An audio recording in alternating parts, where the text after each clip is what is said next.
Hi, I'm Jared Nelson from the Investing Channel, and welcome to The Juice.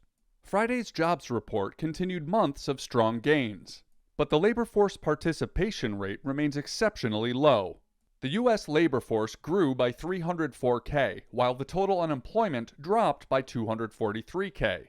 And that helped push the labor force participation rate up 0.1% to 62.3%. The labor force participation rate is an estimate of the economy's active workforce.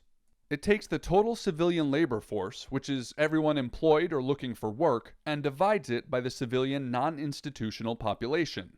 Over the last several decades, the U.S. has seen a marked decline in the labor force participation rate as baby boomers retire. However, the drop in 2020 came as people simply stopped looking for work.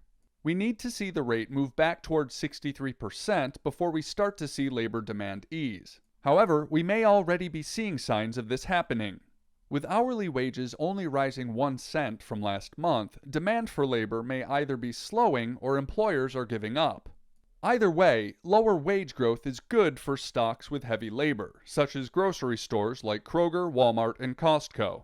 Leisure and hospitality gains lead the way again, with 179K job gains in February, which was 12K more than the prior month and still huge.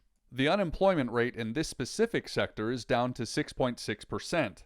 According to the last JOLT jobs report, there are still 1.8 million openings in that sector, out of 9.9 million total private sector openings.